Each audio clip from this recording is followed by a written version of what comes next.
जय जय राम कृष्ण जय जय राम कृष्ण शरणं राम कृष्ण शरणं शरणे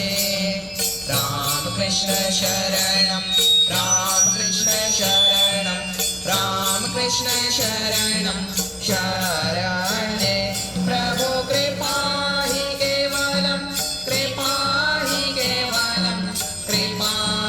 केवलं शरणे प्रभु कृपा हि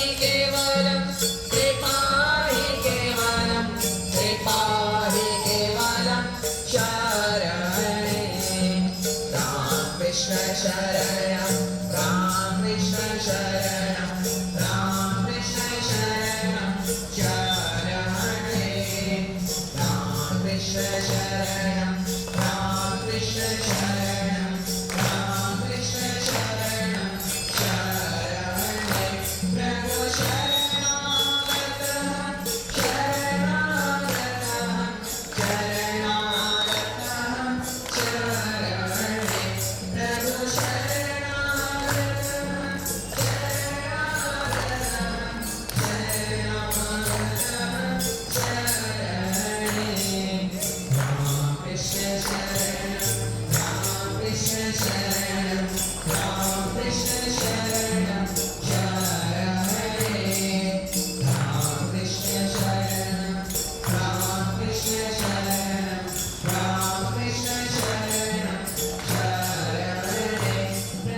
हट जाओ हट जाओ।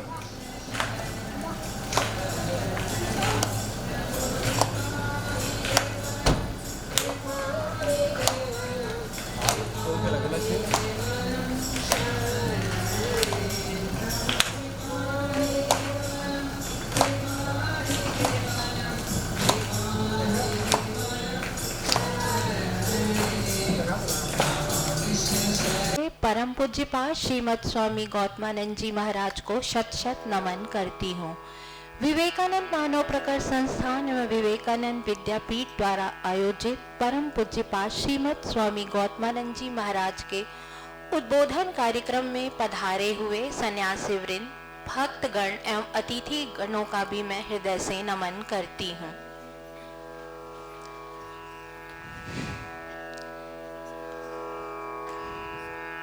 परम पूज्यपाद श्रीमद स्वामी गौतमानंद जी महाराज के द्वारा भगवान श्री रामकृष्ण देव के चित्र पर दीप प्रज्वलन के शुभ अवसर पर विवेकानंद विद्यापीठ के छात्रों द्वारा वेद पाठ।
परम पूज्यपाद श्रीमद स्वामी गौतमानंद जी महाराज का परिचय देने हेतु श्रीमद स्वामी प्रपत्यानंद जी संपादक विवेक ज्योति रामकृष्ण मिशन विवेकानंद आश्रम रायपुर को मंच पर आमंत्रित करती हूँ।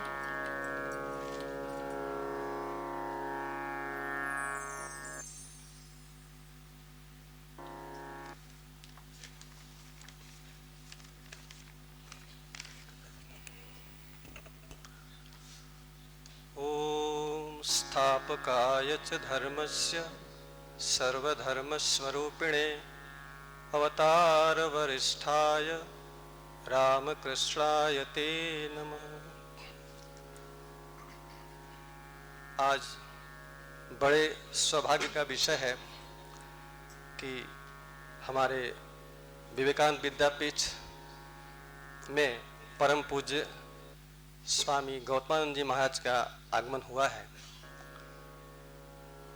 हम सभी बड़े भाग्यशाली हैं और मैं समस्त शरणार्थियों को जो महाराज जी का आशीर्वचन सुनने के लिए उपस्थित हैं सभी संतों को प्रणाम करता हूं।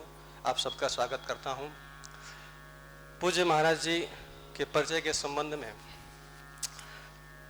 बताने की आवश्यकता नहीं, आप सभी लोग जानते हैं। महाराज जी बहुत दिनों से, बहुत वर्षों से यहाँ लगातार आ रहे हैं और महाराज जी की हमारे विवेकानंद विद्यापीठ के ऊपर शुरू से ही असीम अनुकंपा और अपार स्नेह है। फिर भी नए कुछ लोग जो नहीं जानते हैं इससे एक सामान्य परिचय दे देता हूँ। महाराज जी वर्तमान में रामकृष्ण मठ और रामकृष्ण मिशन के वरिष्ठ उपाध्यक्ष हैं और साथ ही आप रामकृष्ण मठ चेन्नई, जिसे द्वितीय बेलूर मठ कहा जाता है, उसके अध्यक्ष भी हैं। पूज्य महाराज जी स्वामी यतीश्वरानंद जी महाराज जो श्री रामकृष्ण देव के शिष्य स्वामी ब्रह्मानंद के शिष्य थे, उनसे दीक्षित हैं।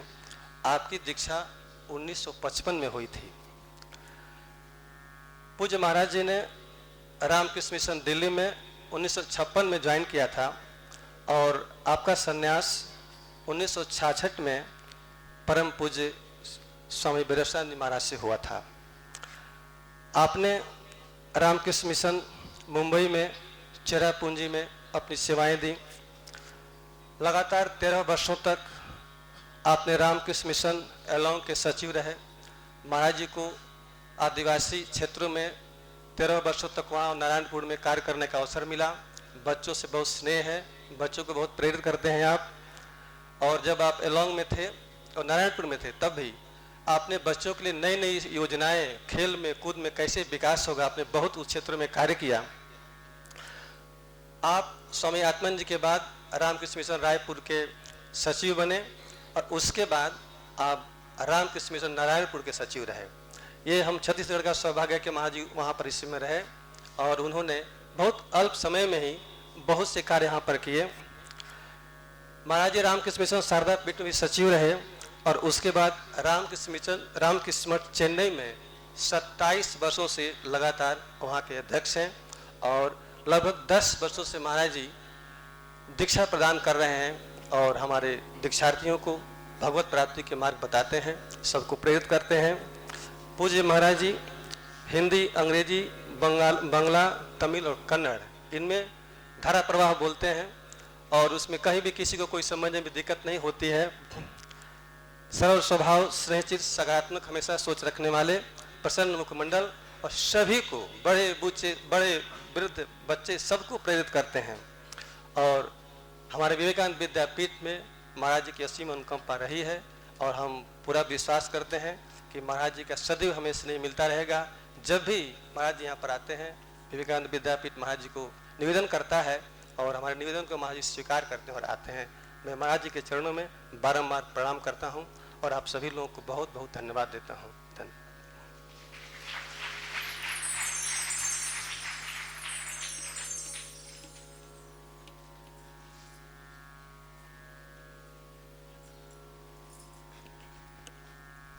परम पूज्यपाद श्रीमद स्वामी गौतमानंद जी का माल्यार्पण से स्वागत करने हेतु संस्था के सचिव डॉक्टर ओम प्रकाश वर्मा सर को आमंत्रित करती हूँ।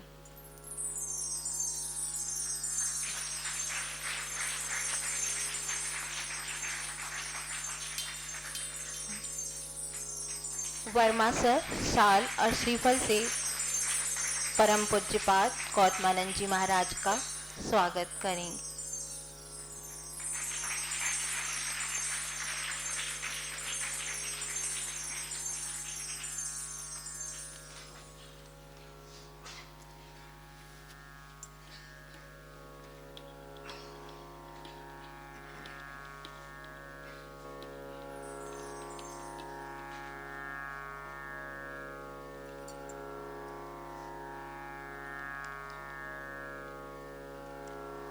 परम पूज्यपाद श्रीमद महाराज जी के स्वागत के पश्चात विद्यापीठ के संगीत शिक्षक श्री कैलाश यादव द्वारा भगवान श्री रामकृष्ण देव की स्तुति में एक भजन प्रस्तुत किया जाएगा।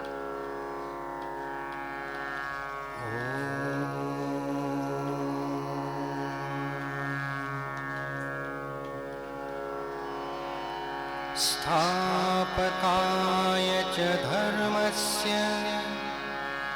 सर्वधर्मस्वरूपिणे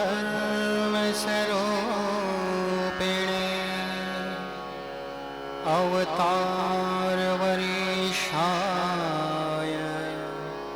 रामकृष्णाय ते नमः। जननीं शारदां देवीं रामकृष्णं जगद्गुरुं पादपद्मे तयोः श्रुत्वा प्रणमामि मुहुर्मुहुः। नमः श्रीयतिराजाय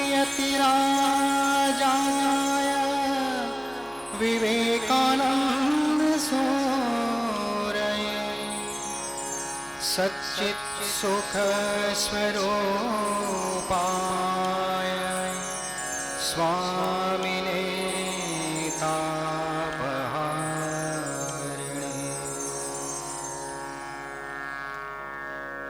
रामकृष्ण प्रभु इस जग आकर करते हो आनंद वितान, भक्त जनों का जीवन धन बन देते उर्मे भक्ति महान। यह भजन हमारी संस्था के सम्माननीय सचिव श्रद्धेय डॉक्टर ओम प्रकाश वर्मा सर ने लिखा है। इस भजन को राग केदार में गाने का प्रयास किया जा रहा है। राम कृष्ण प्रभु इस जग आकर करते हो आनंद वितान। राम कृष्ण प्रभु इस जग आकर करते हो आनंद वितान। भक्त जनों का जीवन धन बन, भक्त जनों का जीवन धन बन देते उर्मे भक्ति महान। राम कृष्ण प्रभु इस जग आकर करते हो आनंद वितान। राम कृष्ण प्रभु इस जग आकर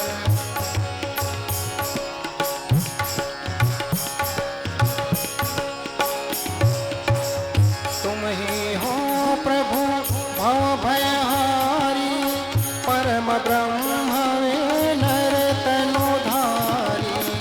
तुम ही हो प्रभु भव भयहारी, परम ब्रह्म वे नर तनुधारी।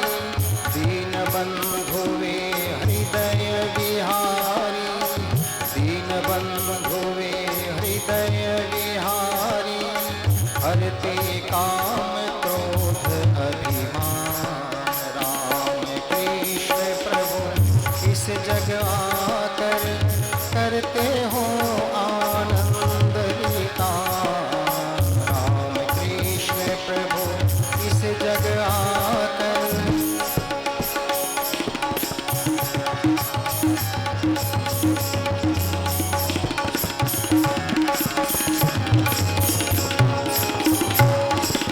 तेज पुंज तुम जगदाधीश्वर, शोक ताप तापहर परम महेश्वर, जगपुंज तुम तेज पुंज तुम जगदाधीश्वर, शोक तापहर परम महेश्वर, ज्ञान सूर्य अज्ञान तिमिरहर, ज्ञान सूर्य अज्ञान तिमिरहर, दिव्य कांति से हो द्युतिमान, राम कृष्ण प्रभु इस जग आकर करते हो आनंद वितान, राम कृष्ण प्रभु इस जग आकर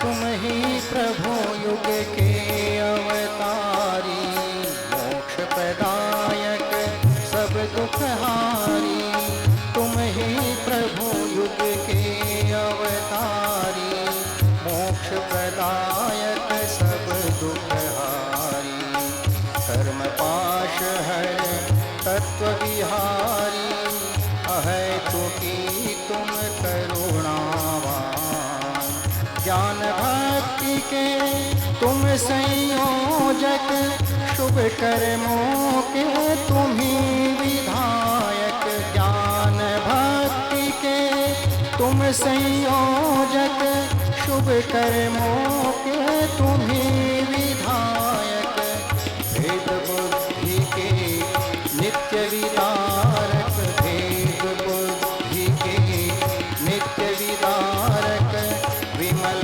बुद्धि का दो वरदान, राम कृष्ण प्रभु इस जग आकर करते हो आनंद वितान, राम कृष्ण प्रभु इस जग आकर करते हो आनंद वितान, भक्त जनों का जीवन धन बन, भक्त जनों का जीवन धन बन, देते उर में भक्ति महान, राम कृष्ण प्रभु इस जग आकर करते हो आनंद वितान, राम कृष्ण प्रभु इस जग आकर, राम कृष्ण प्रभु इस जग आकर, राम कृष्ण प्रभु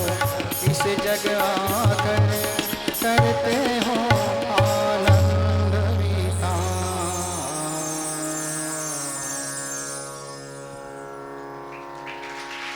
धन्यवाद।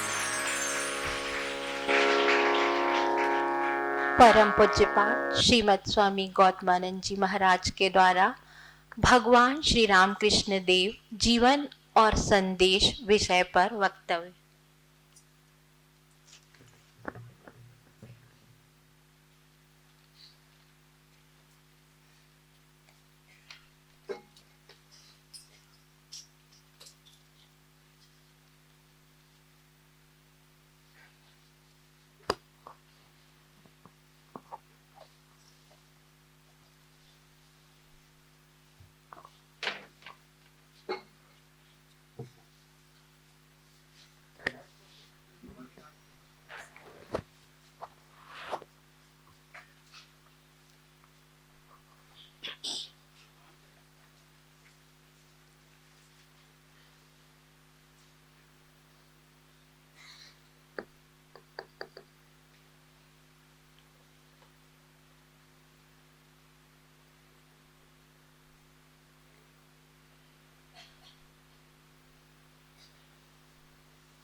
ओम स्थापकाय च धर्मस्य सर्वधर्मस्वरूपिणे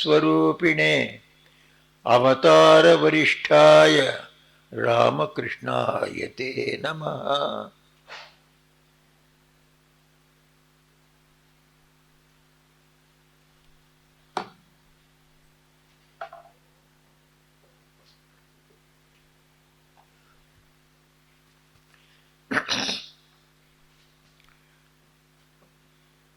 मेरे प्रिय स्वामी अव्ययात्मानंद जी, अन्य अन्य साधु वृंद, डॉक्टर ओम प्रकाश वर्मा और मेरे प्यारे रामकृष्ण के भक्तजनों, भक्त वृंद, जैसे हर बार जब रायपुर में आता हूँ, इस बार भी रायपुर कल ही आया, इसी के बीच में यहाँ का भी एक प्रोग्राम ठीक हो गया। जब भी मैं रायपुर में आता हूँ, विवेकानंद विद्यापीठ में भी एक प्रोग्राम रहता है, यद्यपि छोटा सा प्रोग्राम। फिर जब कभी मैं आता हूँ यहाँ कुछ न कुछ तरक्की होती रहती है, कुछ न कुछ प्रगति होती रहती है। इस बार बहुत बड़ी प्रगति देखता हूँ, शायद मानो ये सब कुछ इतने उच्च स्तर के ऑडिटोरियम और सब कुछ चारों तरफ इतना नया नया दिखता है, मानो ये जब सारे भारत में एक नया प्रगति का लहर चला है, उसके बीच में विद्यापीठ भी घुस गया है। तो मैं देखता हूँ सब तरफ में एक तरक्की की दृश्य, मुझे बड़ा आनंद होता है। ये विद्यापीठ के आरंभ से मैं इससे परिचित हूँ और ये कैसे धीरे धीरे धीरे करके उठते हुए आज को इतने एक स्तर पर पहुँचा है। ये एक यूनिवर्सिटी भी होने के लिए तैयार हो जा रहा है। इसका ये एरिया तो इतना है, और उसके स्पॉन्सर्स लोग और इसको सहायता करने वाले लोगों का भी संख्या तो बढ़ी जा रही है, इसलिए कोई आश्चर्य की बात नहीं है। ये आगे बढ़ के कॉलेज होगा, यूनिवर्सिटी होगा, उससे भी ऊपर भी जा सकता है। प्रभु की कृपा इस विद्या भवन पर और ओम प्रकाश वर्मा और अन्य अन्य उनके पीछे उनके साथ रहने वाले सबों पर वर्षित होते रहे, यही मेरी ठाकुर जी से प्रार्थना है।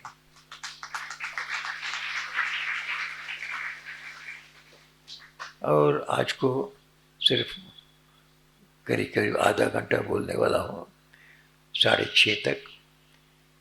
इसमें तो हम हमेशा भगवान श्री रामकृष्ण की ही बातें बोलते हैं, सुनते हैं, क्योंकि वो एक ही विषय है, एक ही वस्तु है, रामकृष्ण देव के उपदेश और उनका जीवन, जो मानवता को ठीक ठीक कल्याण कर सकेगा और अशांति और सुख ला सकेगा। माँ शारदा देवी से किसी ने पूछा जीवन का लक्ष्य क्या है? भगवान श्री राम ने तो बार बार कहा ही है, जीवन का लक्ष्य है भगवान का साक्षात्कार, ईश्वर साक्षात्कार। श्री श्रीमान ने उसको और थोड़ा सा अन्य रूप से बताया, हमेशा भगवान के ज्ञान में संस्मरण में डूबे रहना और उनके बारे में बोलना, उनके बारे में चिंता करते रहना, यही सबसे अच्छी जीवन है। अर्थात भगवान के स्मरण में, उनके चिंतन में, उनके जप में, उनकी प्रार्थना में जो जो समय बिताते हैं, उसमें से हमें जो आनंद मिलता है वो बहुत ऊंचे दर्जे का आनंद है। तो ये आनंद सबों को नहीं मिलता है, उसके लिए थोड़ा सा चेष्टा करके तैयार होना चाहिए। जैसे हम सोचते हैं कि हम सब कुछ समझ जाते हैं देखते हुए ही। हमारे एक बड़े स्वामी जी थे, तो उन्होंने उस ज़माने में 1930 के समय में महापुरुष महाराज के शिष्य थे, ब्रह्मानंद जी के शिष्य थे। तो वे बड़े एजुकेशनिस्ट थे। वे और सत्येन बोस, हमारे देश के बड़े विज्ञानी, जिन्होंने आइंस्टीन इक्वेशन को करेक्शन बताया। अब भी आइंस्टीन बोस करेक्शन ऐसा माना जाता है फिजिक्स जगत में। तो ऐसे स्वामी जी सत्येंद्र बोस के दोस्त, ये दोनों एक साथ पढ़ते थे कॉलेज तक। फिर कॉलेज में इन्होंने ह्यूमैनिटीज लाइन में चले गए, वो साइंस में चले गए। वो सत्येंद्र बोस बड़े साइंटिस्ट बन गए। वे रामकृष्ण मिशन में ज्वाइन करके बहुत मशहूर स्वामी हो गए। उन्होंने ही हिंदू धर्म के बारे में बहुत सुंदर किताब पहले लिखे। उसके बाद एजुकेशन इंडिया के बारे में लिखे। बहुत बड़े मेधावी थे। उनके पास एक बार पुराना दोस्त सत्येंद्र बोस आए। वे एक बड़ा हॉस्टल चलाते थे उसी समय में। वो हॉस्टल का नियम था, वो बच्चे जो आएंगे कॉलेज के बच्चे होंगे, वे सब अन्य कॉलेज में ही पढ़ते हैं, प्रेसिडेंसी कॉलेज अन्य कॉलेज में। फिर कॉलेज में जो नहीं पढ़ा जाता है, आध्यात्मिक ध्यान जप और नैतिक विषय, इसके बारे में हॉस्टल में ट्रेनिंग दिया जाता है, तब संपूर्ण मानव बनेंगे। इसी दृष्टि से वे खुद ट्यूशनिंग करते, जितना पैसा कमाते उसमें उन्होंने शुरू किया 5, 6, 7 लड़कों को पूरा मुफ्त से उनको पढ़ाने, हॉस्टल में रखने लगे। उनको खिलाना पिलाना सब सप्लाई करते। और बाद में जा के वो 30-40 बच्चे हो गए। तो फिर भी वो अपने ही कमाई से उन सबको जपते, उनको सहायता करते। तो ऐसे करके बहुत सुंदर स्टूडेंट्स होम बन गया। अभी भी वो चलता है। उन्हें the best Belghoria students home कहते हैं। वहाँ स्वामी ब्रह्मानंद जी से समय से हमारे स्वामी जी भी जाते हैं। एक दिन उनके दोस्त सत्येंद्र बोस आ गए। सत्येंद्र बोस ने कहा, उनको ऐसे नाम से बुलाते थे, अनादि, अनादि तुम और हम दोनों एक साथ कॉलेज में पढ़े, फिर मैं तो साइंस लाइन में चला गया, तुम तो इस साधु लाइन में आ गए। मैं अभी तुमको समझा सकता हूँ, मैं इतने सालों से मैंने क्या किए, मैंने क्या क्या हासिल की, क्या ज्ञान का अर्जन किया, मैं तुमको समझा सकता हूँ। तुम भी मुझे समझा सकोगे, तुम आध्यात्मिक जीवन में क्या क्या तुमने हासिल की, क्या तुम्हारा तरक्की हुई है। तो अनादि महाराज ने कहा, तो 2 मिनट ऐसे थोड़ा चिंता करके, सत्येन तुम जो जो जो ज्ञान अर्जन किया है उसको मुझे समझा सकते हो। वो जो जमीन को जोत रहा है, तो वो पेजेंट को, वो रैयत को तुम समझा सकोगे, तुम्हारे फिजिक्स को। उसने सोचा। सत्य ने कहा, हाँ समझा सकता हूँ, उसको ट्रेनिंग देना पड़ेगा पहले, तुमको भी ट्रेनिंग देना पड़ेगा। मैं आध्यात्मिक जीवन के बारे में जो किया है, जो हासिल किया है, इसको समझने के लिए तुमको भी ट्रेनिंग देना पड़ेगा। झट करके अल्बर्ट आइंस्टीन क्लासरूम में बैठ के वो जो बोलते हो तो समझना मुश्किल है। उसके लिए तो ये मैं DPhil डॉक्टरेट करके बैठने से तो समझ पाएंगे। हम इसको नहीं समझते। भगवान श्री राम कृष्ण ये जो उपदेश हमें देते हैं, बहुत सरल भाषाएं देते हैं, बहुत सुंदर समझाते हैं। फिर उसको समझने के लिए कुछ हमारे अंदर कुछ अर्हता होनी चाहिए, कुछ प्रिपरेशन होनी चाहिए। वो प्रिपरेशन क्या है? अच्छे होने चाहिए पहले। मनुष्य को अच्छा नहीं बनने से धर्म का टिक टिक समझ नहीं हो सकता है। धर्म को समझने के लिए हृदय शुद्ध होना चाहिए। हृदय की शुद्धि क्या है? हृदय की शुद्धि भगवान चाहिए, ऐसा एक व्याकुलता। भगवान क्यों चाहिए? क्योंकि भगवान को प्राप्त होने से हम एक नित्य वस्तु को प्राप्त होंगे। नित्य, नित्य और अनित्य बार बार सुनते हैं। भगवान श्री रामकृष्ण भी इस के बारे में बहुत बार बोलते हैं। नित्य अनित्य वो इतने सुंदर समझाते हैं। जो कुछ दिन के लिए है और उसके बाद चला जाता है, यह अनित्य है। जो हमेशा के लिए रहता है, हमेशा के लिए माने न केवल इस जीवन में, इस जीवन के बाद भी तो हम आत्मा के रूप में रहेंगे, तब भी हमारे साथ रहेगा, और इस जीवन के आगे भी तो हम आत्मा के रूप में रहे तब भी हमारे पास था। तो यही नित्य वस्तु है, जो हमेशा हमारे साथ रहता है, वही चीज़ नित्य है। और दूसरे सब कुछ कुछ देर के लिए आता है, चला जाता है। जैसे हमारे समय में, हम रास्ते में जाने के समय में बहुत मैजिक दिखाते थे रास्ते वाले, रास्ते घाट में।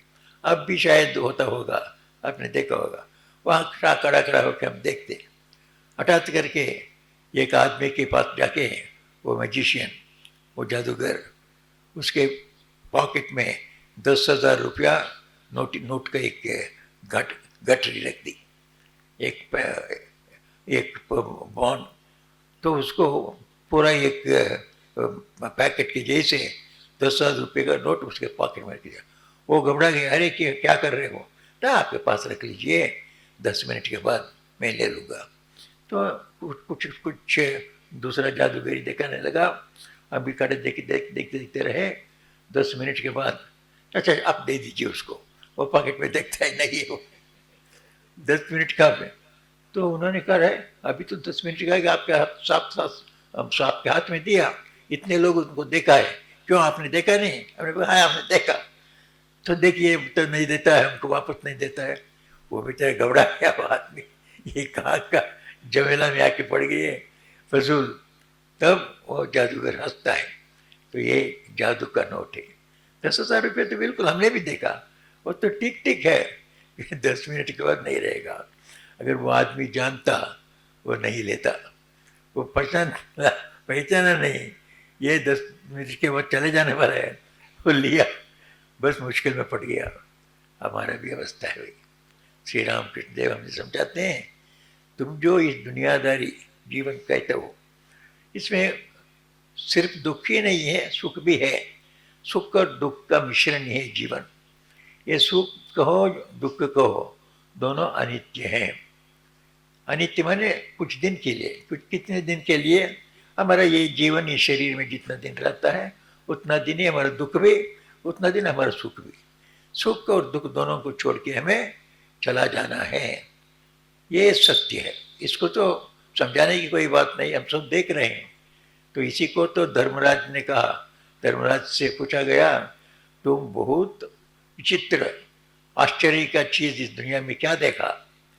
उन्होंने कहा, दिन पर दिन लोग जन्माते हैं, मर जाते हैं, इसको सभी लोग देखते हैं, फिर भी कभी नहीं सोचते हम एक दिन मर जाएंगे। सब लोग सोचते हैं हम हमेशा रहेंगे। यही सबसे बड़ा आश्चर्य है। कितने, हर एक आदमी जो जन्माता है वो मरता ही है, और हर एक मनुष्य देखता भी है इसको, देखते पर भी कभी नहीं सोचता है हम भी ऐसे ही मरने वाले हैं। सोक्रेटिस के बारे में कहा जाता है, सोक्रेटिस तो बड़े फिलोसोफर थे ग्रीक में।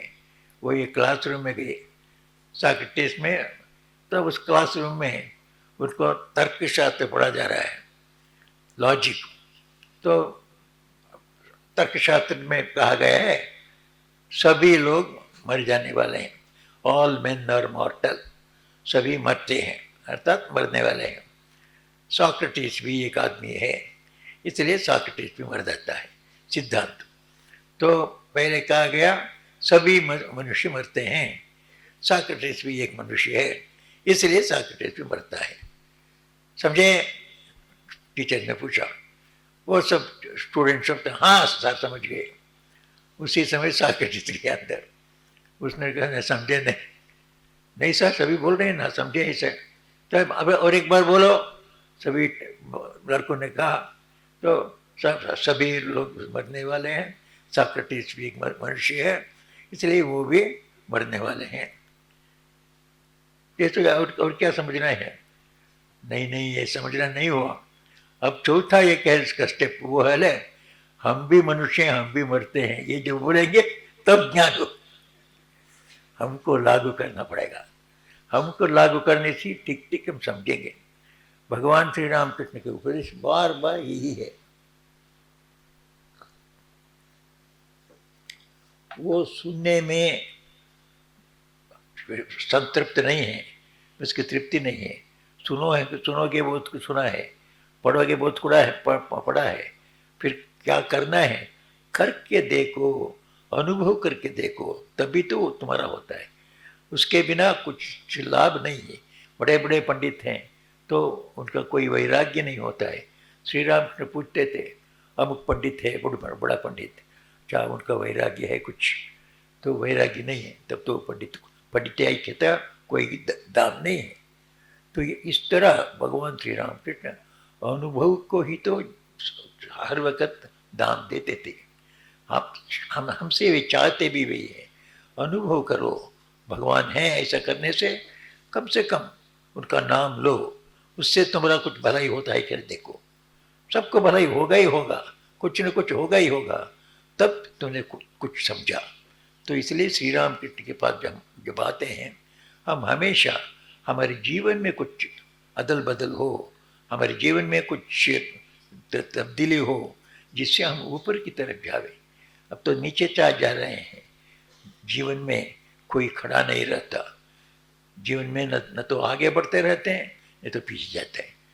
और जीवन में खड़े रहना एक ही जगह में कभी नहीं होता। ये जीवन का एक प्रवाह है, इस प्रवाह में आगे बढ़ोगे नहीं तो पीछे खींचे जाएगा। तो इसलिए हम जीवन में कुछ न कुछ तरक्की करना हो तो हमें इस नित्य वस्तु को ढूंढना है। क्योंकि इस दुनिया में जब देखते हैं सब कुछ ही रहता है, चला जाता है।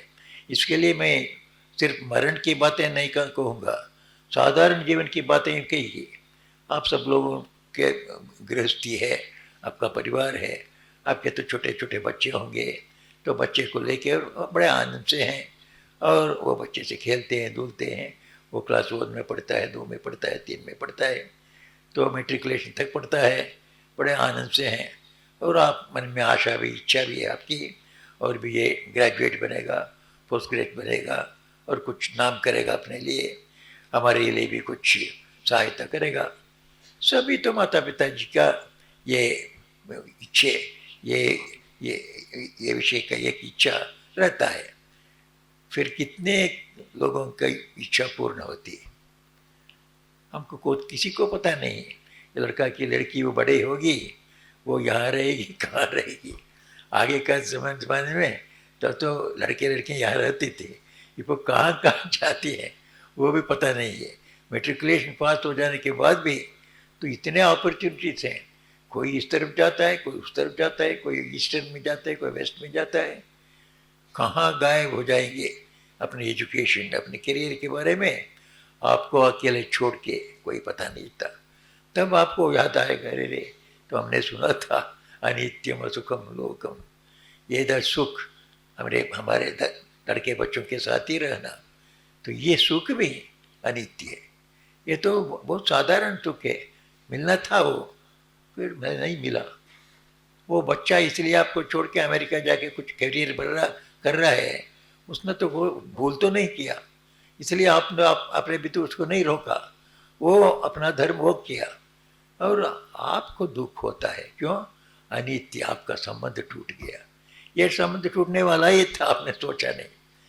श्री राम कृष्ण इसको बार बार हमें समझाते हैं, ये अनित्यता को सोचो।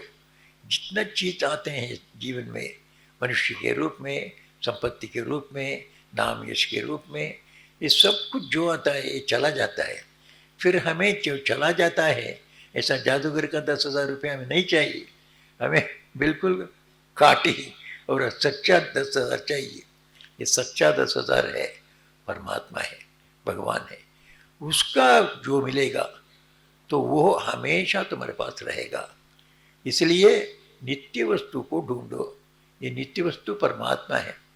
तो परमात्मा होने से तो हम सभी सुनते हैं, इस परमात्मा शब्द का अर्थ हर एक का एक होता है। परमात्मा बोलने से कोई कृष्ण सोचता है, कोई शिव सोचता है, कोई काली सोचते हैं। तो जो भी उसका रूप हो, अरूप हो, जो भी हो, भगवान को अपनाने की, भगवान का अनुभव करने की चेष्टा करो। चेष्टा करना कैसे? श्री राम कृष्ण तो बहुत सहज है। वो जो हमें सहज मार्ग जो बताते हैं, वो सब छोट छाट के गुफा में जाके ध्यान करो नहीं बोलते, घर में भी तुम बैठ के ध्यान करते रहो नहीं बोलते। तो वे कहते हैं एक नियत एक ठीक हुआ एक समय पर सवेरे और शाम को कुछ समय दो। जैसे हम खाने पीने के लिए एक ठीक ठीक समय कर लेते हैं, ऐसा भगवान का नाम लेने का एक समय कर लो। सवेरे शाम को 10 मिनट या 15 मिनट, जो शुरू करने के समय 10 मिनट बहुत ज़्यादा है। 10-15 मिनट का अभ्यास जब हो जाएगा, आप ही रुचि जब आएगी, आप आधा घंटा बैठेंगे, 45 मिनट बैठेंगे, तो श्री राम कृष्ण कहते थे दुनियादारी काम तो तुमको करना ही पड़ेगा, साथ ही साथ सवेरे और शाम को थोड़ा कुछ समय करके भगवान का नाम लो, भगवान की प्रार्थना करो और सत्संग में आओ। सत्संग में माने तुम्हारे जैसे और दूसरे लोग भी जो नित्य वस्तु चाहिए, भगवान चाहिए से चाहने वाले, इन लोगों की सभा, इसमें से सम्मिलित होना। जहाँ आने से हम एक दूसरे से बातें कर सकते हैं। अरे हमने कितना जप किया, कितने प्रार्थना करी, तुमने कितना किया, तो तुम्हारा इतना काम है, तो इतना जप किया तुमने, इतना प्रार्थना करी, कैसा कर रहे हो। तो उससे हमको ये मिलता है, कुछ सलाह मिलते हैं, हमारा साधन भजन में हम आगे बढ़ सकते हैं। सत्संग से ये लाभ होता है। ये सत्संग हमेशा मनुष्य को आगे आध्यात्मिक जीवन में ले जाने में बहुत सहायता देती है। तो मैं हमेशा ही तो उदाहरण देता हूँ, नदी में स्नान करने के जैसे, नदी में तैरने के जैसे।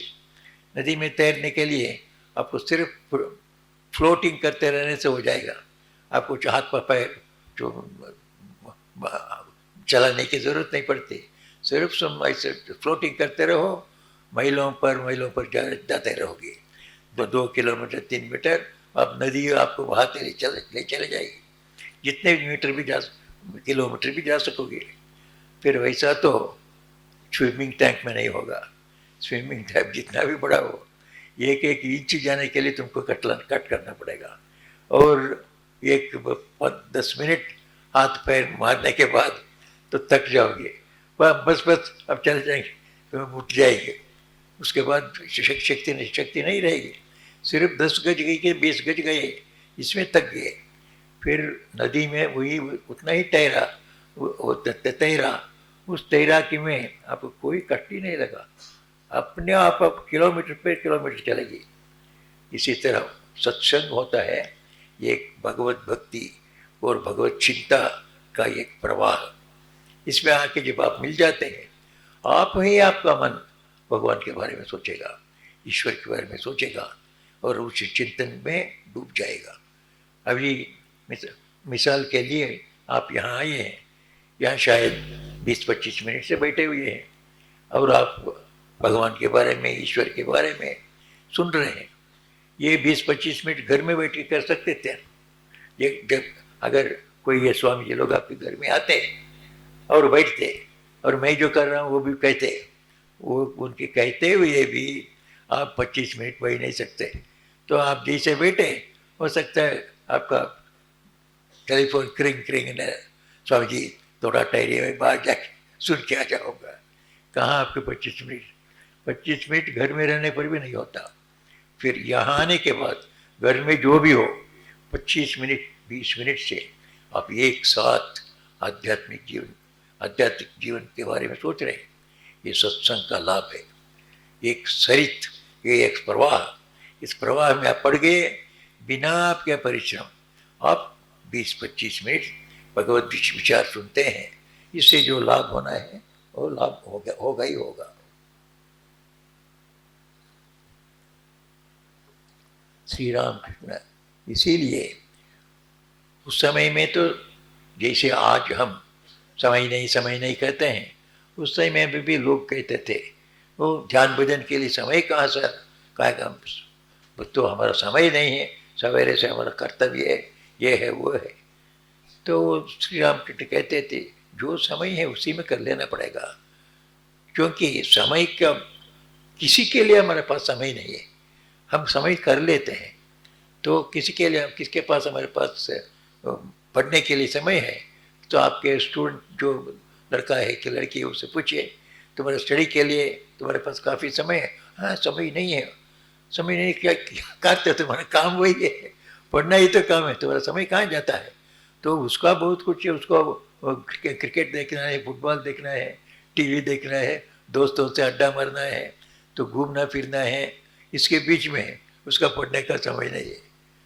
तो अच्छा स्टूडेंट जो होता है वो घूमना फिरना नहीं जाता है, न टीवी देखता है, बैठ के पढ़ता है, माने वो कर लेता है समय। हमको करना पड़ेगा, तो किसी करने के लिए हमारे पास समय नहीं आएगा, हमको करना पड़ेगा। जिसको हम इम्पोर्टेंस देते हैं, मुख्यता देते हैं, उसके लिए समय होता है। इसी तरह हम ध्यान जप से क्या होता है ऐसा जब तक सोचेंगे तब तक समय नहीं मिलेगा। ध्यान जप से ही होता है, जो मिलने वाला टिक टिक चीज इससे ही मिलता है, दूसरी किसी से नहीं मिलता है। और इसके बिना हमारा जीवन व्यर्थ है। क्यों? भगवान श्री राम कृष्ण के से महापुरुष कह दिया, इस जीवन में हमारे साथ जो मिलता है, जो हमारे साथ जाता है, वो हमारा सत्कर्म है। सत्कर्म के अंदर जप आता है, प्रार्थना आती है और सत्संग आता है। संतों के साथ बातचीत जो करते हैं, तीर्थ यात्रा जो करते हैं, जो दान करते हैं, धर्म करते हैं, यही हमारे साथ आता है। दूसरा कुछ साथ में नहीं आता, सब पीछे रह जाता है।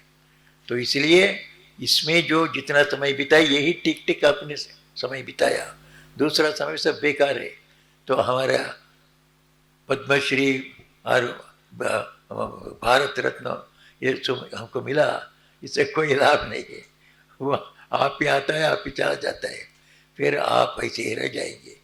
तो ये ध्यान जप, भगवान की चिंता, सत्संग और ये अच्छे विषयों के बारे में जानना, यही हमेशा हमारे साथ रहता है। इससे हमें भगवान है, भगवान के संतान हम हैं, वे हमारे माता पिता जी हैं, हमेशा वे हमारे हृदय में है। ईश्वर सर्वभूतानां हृदयेषु तिष्ठति, भगवत गीता कहती है ईश्वर को कहाँ ढूंढोगे, वो तुम्हारे हृदय में बैठे। ये परमात्मा भगवान श्री राम कृष्ण हमारे हृदय में है, तो हृदय में वे हैं। तो उनको बुलाने के लिए हमें कुछ कहीं यहाँ कहीं जाने की ज़रूरत नहीं। अगर आपको समय नहीं हो कि आश्रम में जाने के लिए, घर में बैठे ही हृदय के अंदर जो है वो परमात्मा से प्रार्थना करो, उनका जप करो, तो उनसे प्रार्थना करो कि हमें ठीक रुचि दो ये ध्यान भजन में। तो श्री राम कृष्ण कहते हैं ये भगवत वस्तु को, ईश्वर को सच्चा बना लो। हम ईश्वर को सुनते हैं, वे सच ऐसा नहीं मानते। सत्य ऐसा अगर मानते हैं, हमारे जीवन में बहुत परिवर्तन हो जाता। हमारे जीवन में परिवर्तन नहीं होता है। अगर मेरे पिताजी माताजी साथ में रहे, मैं नटखटी नहीं कर सकता। ये नटखटी लड़का नटखटी तब करता है जब पिताजी माताजी नहीं रहते। एक क्लासरूम में बहुत से लड़के तो रहते हैं, लड़के लड़कियाँ, दूर से ही आपको मालूम हो जाएगा वो क्लासरूम में टीचर है कि नहीं। वो टीचर कहीं बाहर गया हो, 5 मिनट के लिए भी हो, वो नरक कुंड के नीचे इतना चिल्लाना, इतना मारा मारी क्लास के अंदर, जाके देखने से जाने की ज़रूरत नहीं, दूर से ही मालूम हो जाता है। अगर वो टीचर रहे, उनको वो नटखटी नहीं चलेगी। इसी तरह तो हम ईश्वर सच्चे हैं ऐसा समझें। हमारे बहुत से जो जिसको हम खराब अभ्यास कहते हैं, जिसको खराब बातें कहते हैं, खराब चीज़ें कहते हैं, उसका कोई संबंध हम नहीं रहता है।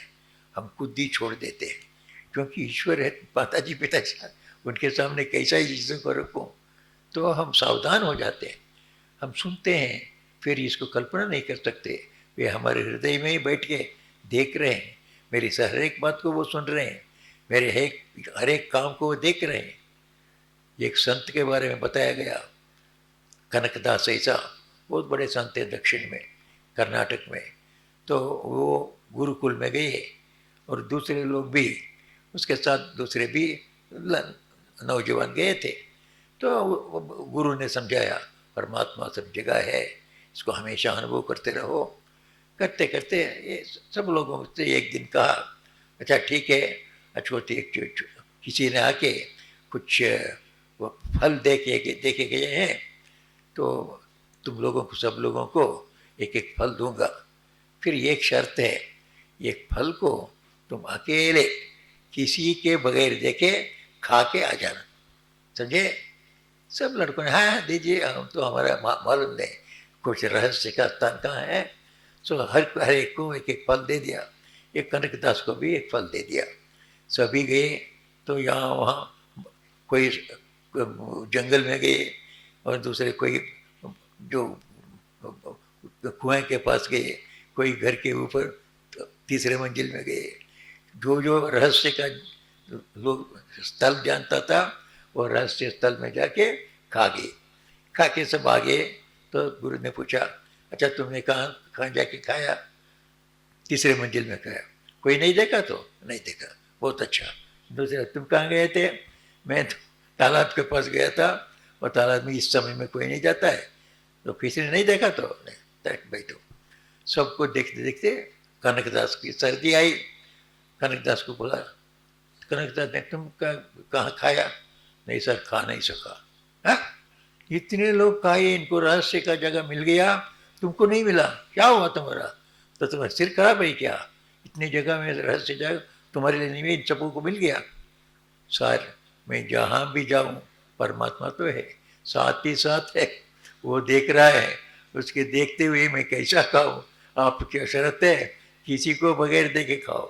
तो ये तो हमेशा मेरे साथ साथ चलता है ना। तब लोगों को बताया, इससे तुम ईर्ष्या करते हो। इसी एक ही आदमी समझा है, ईश्वर सच्च है। हमारा भी जीवन में भगवान श्री राम कृष्ण के उपदेशों को जो पढ़ते हैं, उनके जीवन को पढ़ते हैं, भगवान है इसका विश्वास होता है। उसी के लिए महात्मा गांधी ने लिखा, पहले श्री राम कृष्ण देव की जीवनी इंग्लिश में जो लिखा गया, वो हम महात्मा गांधी ने उसको इंट्रोडक्शन लिखा। महात्मा जी ने उसमें लिखा, श्री राम कृष्ण देव का जीवन हमें साक्षात जीवन परमात्मा है इसका विश्वास दिलाता है। उसके जीवन को जो पढ़ता है उसको कभी अविश्वास नहीं होता है। भगवान है, उनको हर एक बात, हर एक चर्या श्री राम कृष्ण जीवन से हमें छप जाता है हमारे हृदय पर। भगवान है, इसमें कोई असत्य नहीं है, इसमें कोई झूठ नहीं है। तो ये भगवान श्री राम कृष्ण हमें यही सीखने को आए, सिखाने को आए। वो जिस युग में भी हों, हम इस कलयुग कहते हैं, कलयुग को सबसे बड़ा अच्छा युग कहने वाले बड़े बड़े संत महापुरुष कलयुग सब युगों से अच्छा है, क्योंकि यहाँ ज़्यादा कुछ साधन बदन की ज़रूरत नहीं है। भगवान का नाम करने से ही तर जाते हैं। श्री राम कृष्ण भी वही कहते हैं, सिर्फ नाम करते जाओ, तुम्हारे सारे पाप दूर जाएंगे। जितने जन्मों के जितना बड़ा बड़ा पाप हो सब उड़ जाएगा। तुम शुद्ध हो के तुम्हें भगवान मिल जाएंगे सिर्फ नाम जप से। कैसे? जैसे बड़े चिड़िया, बहुत से हजार चिड़िया ये पेड़ पर बैठे हैं, इन चिड़ियों को भगाने के लिए कितने बार आपको हाथ डाल देनी पड़ेगी?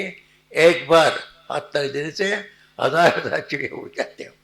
इसी तरह भगवान का नाम एक बार लोगे, हजार जन्मों का पाप उड़ जाता है, तो तुम शुद्ध हो जाओगे, भगवान का दर्शन होगा।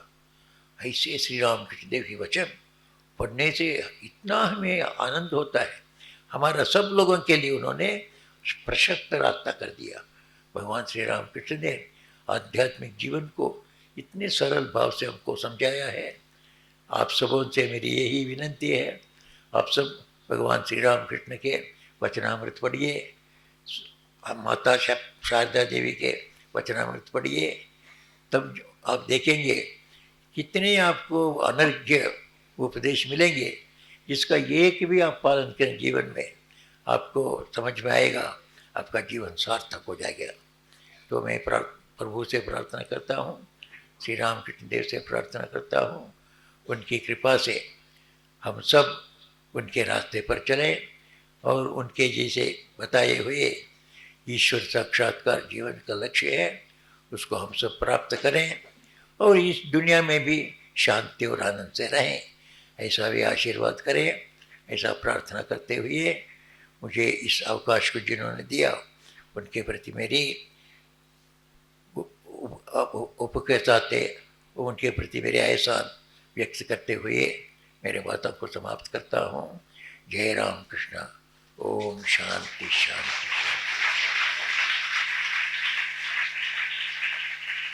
शांति। परम पूज्यपाद श्रीमद गौतमानंद जी महाराज के आशीर्वचन के पश्चात विवेकानंद मानव प्रकट संस्थान के उप निदेशक डॉक्टर समीर ठाकुर को सूचनाएं देने के लिए आमंत्रित करती हूँ। पुनः इस मंच से परम पूज्यपाद श्रीमद गौतमानंद जी महाराज को शत शत नमन करती हूँ।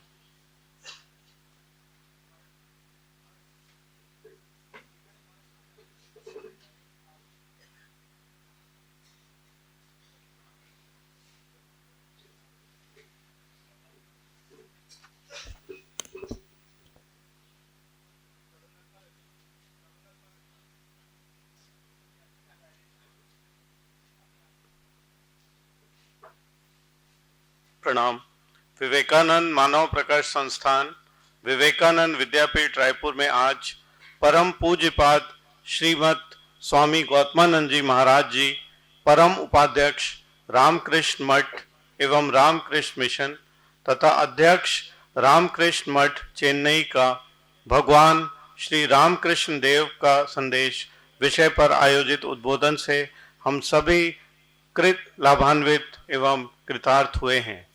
इस कार्यक्रम में उपस्थित सभी सम्मानीय अतिथियों, माननीय सन्यासी वृंद, विश्वविद्यालय एवं अन्य महाविद्यालयों से जुड़े प्राध्यापकगण, विद्यार्थीगण एवं समस्त विवेकानंद विद्यापीठ परिवार के लिए स्वल्पाहार की व्यवस्था है।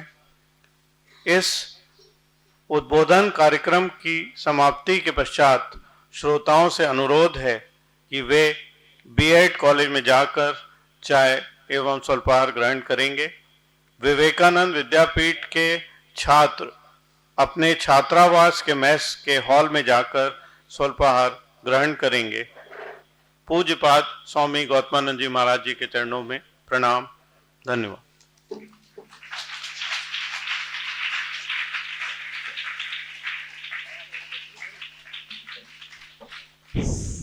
संस्था के सचिव परम श्रद्धेय डॉक्टर ओम प्रकाश वर्मा को धन्यवाद ज्ञापन देने हेतु आमंत्रित करती हूँ।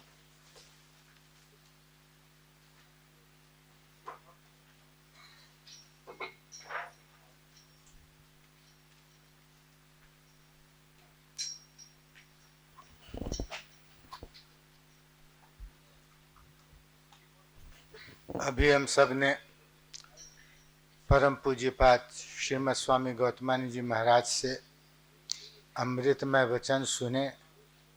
समय कैसे बीत गया उसका भान नहीं हुआ। जो शब्द उनके मुख से निकल रहे थे वो आत्मानुभूति से भरे हुए थे और इसलिए वे सभी शब्द सीधे हमारे हृदय को प्रभावित कर रहे थे। मैं परम पूज्यपाद महाराज जी के प्रति अपनी प्रणत ज्ञापित करता हूँ और आप सब के प्रति भी अपनी कृतज्ञता ज्ञापित करता हूँ कि आप सब ने उपस्थित होकर इस कार्यक्रम को सफल बनाया है।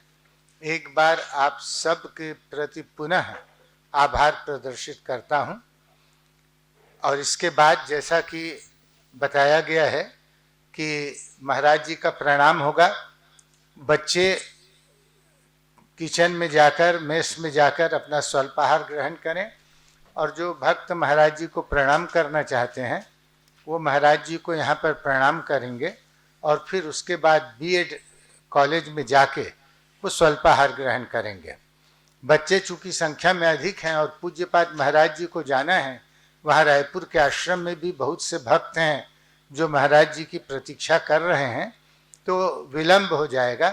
तो इसलिए बच्चों से ऐसा आग्रह है कि वो इसके बाद सीधा मेस में चले जाएंगे, मेस में अपना स्वल्पाहार ग्रहण करेंगे और भक्त लोग प्रणाम करके फिर बीएड कॉलेज में जाकर स्वल्पाहार ग्रहण करेंगे।